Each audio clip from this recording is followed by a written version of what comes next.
जय माता दी दोस्तों। दोस्तों आज बात करते हैं हम कि जैसे हमारे बच्चों की शादी करते हैं बेटी या बेटे की, तो हम चाहते हैं कि हमारा बेटा और बेटी सब सकुशल रहें, अच्छे से रहें, खुशी-खुशी रहें दोनों, उनका जीवन अच्छे से कटे। तो उसके लिए मैं आपको एक्चुअली कुछ चीज़ें आपको बताना चाहता हूँ कि जब हम शादी करते हैं, तो शादी में हमारे बहुत पैसे खर्च होते हैं ना? तो लेकिन उसके साथ-साथ आप कुछ छोटी-छोटी चीज़ें मैं आपको बताऊँगा, अगर वो करेंगे, उसके साथ वो भी करेंगे, तो आपके बेटा-बेटी बहुत खुश रहेंगे, है ना? सबसे पहले हमें क्या करना है कि हमें देखना है कुंडली में जब आप कुंडली दिखाएँगे अपने पंडित को, जिसको भी दिखाते हैं हम, तो वो आपको उनसे आप पूछिए भी इस कुंडली में कौन से ग्रह वीक हैं, लड़के के या लड़की के? जिसकी जैसे आपका बेटा है तो बेटे की कुंडली में कौन से ग्रह वीक है, और अगर बेटी है तो बेटी की उस कुंडली में कौन से ग्रह वीक है। तो हमें फेरों के टाइम स्पेशली क्योंकि ये फेरों का टाइम ना बहुत ही पवित्र टाइम होता है। ये फेरे ऐसे नहीं होते, क्योंकि 2 आत्माएँ मिलती हैं यहाँ पर, 2 शरीर, आत्मा इनका मिलन होता है, 2 परिवारों का, तो ये कोई छोटा-मोटा ओकेज़न नहीं होता, ये बहुत बड़ा ओकेज़न होता है फेरों का टाइम का, है ना? शादी का टाइम। तो ये इस पवित्र समय का हमें, क्योंकि दोबारा नहीं आता, इसलिए हमें इसे बहुत इसका फ़ायदा उठाना चाहिए। तो हमें क्या करना है, हमें जो हमारे उस कुंडली के बच्चे के जो कमज़ोर ग्रह हैं, हमें उनका उपाय करना है। सपोज़ मैं आप एक एग्ज़ाम्पल आपको देता हूँ। अगर मान लीजिए कुंडली में किसी का बृहस्पति वीक है, किसी बच्चे का, लड़के का या लड़की का, तो हमें क्या करना है कि फेरों के टाइम में हमें 2 सोने के 2 ऐसे-ऐसे पीसेज़ लेने, छोटे-छोटे पीसेज़ लेने हैं, और उन पीसेज़ को हमें फेरों के टाइम जब फेरों के मंत्र पढ़े जा रहे होंगे, वहीं पर हमें वेदी पे वो रखने हैं पीस, छोटे-छोटे पीस लेने हैं, है ना? ज़्यादा नहीं हो, 1 ग्राम के ले लें या आधा मिलीग्राम के ले लीजिए, सॉरी आधा ग्राम का ले लीजिए। वो 2 पीस इस तरह, लेकिन लेना जोड़े में, हैं? तो उसको क्या करना है, हमें फेरों के आगे रखना, वेदी पे रखना है, जहाँ पर हमारा हवन कुंड बना होता है, वहाँ पर रखिएगा। पंडित जी मंत्र बोलते जाएँगे और उनका असर उनमें आता रहेगा। अब क्या करना है कि हमें उन दोनों, जब वो हमारी ये सब फेरों का सिस्टम पूरा हो गया, फेरे-वेरे हो गए, जब बिटिया अब विदा के लिए तैयार हो रही है, उस टाइम क्या करें, उन दोनों को उठा लेंगे, दोनों पीस जो हमने रखे हैं, उनको उठा लेंगे। उसमें से 1 पीस हमें माता-पिता को अपनी बेटी या बेटे जिसको भी है उसको देना है ना? उसके हाथ में देना है, और दूसरा जो होगा पीस वो हमें जल प्रवाह करना है, वो साफ पानी के अंदर, है ना? किसी गंदे पानी के अंदर नहीं, साफ पानी के अंदर उसे जल प्रवाह करना है। ये तो मैंने आपको सपोज़ एक ग्रह का बताया, है ना? सपोज़ अगर आपका शनि खराब है, तो शनि के लिए हम 2 लोहे के टुकड़े लेंगे। चंद्र खराब है, तो 2 चांदी के टुकड़े लेंगे, है ना? तो ये मतलब ये ग्रहों का उपाय कराना हमारे लिए बहुत ज़रूरी होता है। इसलिए आप इसको कराने से क्या होता है कि हम उसी टाइम ग्रहों को शांत कर देते हैं, उसके जो भी बुरे ग्रह होते हैं, उनको हम शांत कर देते हैं, ताकि उनकी मैरिड लाइफ़ में आगे कभी दिक्कत ना आए। और ऐसा करने से वास्तव में बहुत ज़्यादा फ़र्क पड़ता है। आप इसको, ये उपाय को करके देखिए, आपको बहुत ज़्यादा लाभ मिलेगा, है ना? और एक चीज़ और आपको बताना चाहूँगा कि जैसे बच्चे की शादी कर रहे हैं, तो जो हमें बच्चों को ना पलंग ज़रूर देना चाहिए, पलंग जैसे डबल बेड। लेकिन वो डबल बेड एक्चुअली आजकल क्या करते हैं कि लोग बॉक्स वाला देते हैं। तो हमें कोशिश ये करें कि आप डबल बेड जो दें, वो बॉक्स वाला ना दें। उस बॉक्स वाले देने में कुछ नुकसान होते हैं एक्चुअली बेटा-बेटी के, क्योंकि देखिए, वो इसलिए मैं मना कर रहा हूँ, क्योंकि हमारे पहले का टाइम देखिए, पहले तो एक्चुअली देते थे या चारपाई देते थे, या सिंगल बेड दे देते थे, जिसमें कोई बॉक्स होता ही नहीं था, है ना? तो उस तरह के बॉक्सेस देते थे। तो हमें उसी तरह का एक बॉक्स डबल बेड उनको देना है, हमें उसको। ये ध्यान रखिए, बॉक्स वाला बेड हो, एक बेड, बाकी और आपको दो, जो मर्ज़ी आपको देना वो दीजिए आप, कोई प्रॉब्लम नहीं है। लेकिन ये जो बेड होगा आपका बिना बॉक्स वाला होगा, ये ध्यान रखिएगा आप।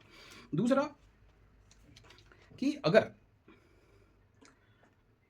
आपके बच्चे की कुंडली का शुक्र 6 है, शुक्र कहाँ से है? देखिए ऊपर देखिए, अगर लड़के के या लड़की कुंडली में शुक्र अगर 6 है, तो हमें इनमें से क्या करना है कि उसको हमें कन्यादान के टाइमिंग हमें उस बच्चे को अपने सोने का टुकड़ा ज़रूर देना है। टुकड़ा मैं फिर बता रहा हूँ, टुकड़ा जो है वो सोने का हो, लेकिन वो होलो ना हो। जैसे ब्रिक ही सपोज़ लेनी है, हम छोटी सी ब्रिक ले लीजिए, आप जेवर दो, सब दो ले, वो अलग चीज़ है, वो उससे कोई मैटर नहीं है। हमें यहाँ टुकड़ा चाहिए, है ना? एक छोटी-सी ब्रिक बना लीजिए, 1 ग्राम की ब्रिक बना लीजिए, लेकिन ठोस हो वो। चाहे पत्थर सा हो उसका वो, है ना? अगर आपके पास ज़्यादा पैसे नहीं तो एक पत्थर से ले लीजिए, कोई दिक्कत नहीं है, 1 ग्राम का पत्थर ले लीजिए, वो भी आप उसको दे सकते हैं। लेकिन शुक्र 6 में आपको ये अपने बच्चे को ज़रूर देना चाहिए, चाहे लड़के की कुंडली हो, चाहे लड़की की कुंडली हो। अगर बच्चे की कुंडली में, लड़के या लड़की की कुंडली में शुक्र राहु है, सूर्य शुक्र है या चंद्र शुक्र है, अगर इनका कॉम्बिनेशन देखिए, ऊपर मैं दिखाता जा रहा हूँ आपको इसकी कुंडली के अंदर, उसके वीडियो में, वो देखिए ऊपर, वो बनाने दिखा रहा हूँ। अगर ये कॉम्बिनेशन में ये दोनों ग्रह हैं, तो भी हमें अपने बच्चे को सोना ज़रूर देना चाहिए। ज्वेलरी नहीं कह रहा मैं, फिर आपको कह रहा हूँ, हमें ठोस सोना चाहिए उसके अंदर। थोड़ा दीजिए, लेकिन दीजिए ज़रूर। ये बच्चे के लिए बहुत हेल्प करता है। किसी का चंद्रमा अगर खराब हो, बेटे का या बेटी का, तो उसको सोने की ईंट दीजिए, 50 ग्राम की, 70 ग्राम की। 70 ग्राम की देंगे तो ज़्यादा अच्छा रहेगा, क्योंकि 70 ग्राम हमारा 7वाँ घर से काउंट हो जाता है, 7वाँ घर हमारा शादी का घर होता है। पर सोना हम इतना नहीं दे सकते, तो चांदी की ईंट तो हम दे सकते हैं, अगर चंद्रमा खराब हो तो वो दे सकते हैं। तो अगर राहु कुंडली में 1, 7, 5 में हो, अकेला, तो भी हमें अपने बच्चे को सोना ज़रूर देना चाहिए। कुछ ग्रह हैं जो ख़राब करते हैं एक्चुअली यहाँ पर ना अपने बच्चों की फैमिली को, उनके रिलेशन को ख़राब करने की कोशिश करते हैं, तो उसको तोड़ के लिए हमें ये उपाय कर देंगे हम। ये करना हमें तभी चाहिए कन्यादान के टाइम, जब कन्यादान हो रहा हो, उसी टाइम हमें ये सोना या चांदी हमें देना है। शनि 9 हो या केतु 8 हो, तब भी हमें अपने शनि 9 या केतु, और ऊपर देखिए आप, तो भी हमें बच्चों को सोना देना चाहिए, है ना। केतु के साथ अगर कोई शत्रु ग्रह है, जैसे कि केतु का शत्रु है चंद्रमा, चंद्रमा केतु इकट्ठे हैं, बुध केतु इकट्ठे हैं, तो भी हमें बेटा या बेटी को चांदी देनी चाहिए उस टाइम। ये थोड़े से पैसे आपके देखिए इस टाइम लग जाएंगे तो कोई बात नहीं, लेकिन आगे तकलीफें हमारे बच्चों को ना आए, तो उससे बचने के लिए ये छोटी छोटी चीज़ें देंगे। ये शादी के माहौल में पता भी नहीं चलेंगी चीज़ें, 2 4 5 हज़ार रुपये लगा भी देते हैं आप बच्चों के लिए, बच्चों के ये सामान है तो बच्चों का, है ना। और ये कोई ऐसी चीज़ें कि वेस्ट हो जाइए और आपकी चीज़ घर में ही है ना। तो ये आप जरूर कर देना। और साथ में जो मैंने आपको बताया, जो ग्रह खराब हो उसके उपाय आप जरूर करा दीजिए। जैसे कि मैं आपको बता देता हूँ कि सपोज़ अगर जैसे बृहस्पति को तो मैंने आपको बता ही दिया, बाकी और भी अगर ग्रह जैसे खराब होते हैं, हमारे खराब हैं, तो उसके लिए हम वो कर सकते हैं। जैसे हमें क्या करना है,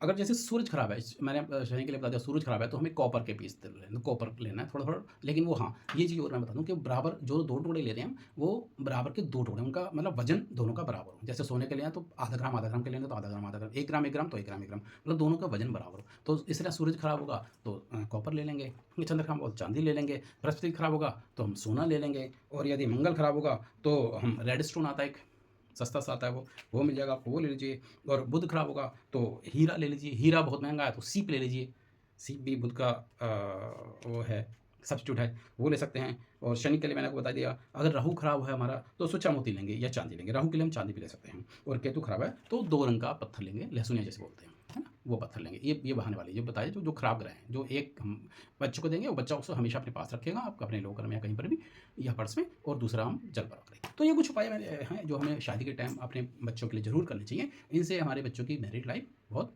अच्छी रहती है। तो आप ये उपाय कीजिए, और ताकि आपके बच्चों का जीवन सुखी रहे। तो आज के लिए इतना ही, आगे फिर किसी वीडियो में मिलते हैं, तब तक के लिए धन्यवाद। जय माता दी।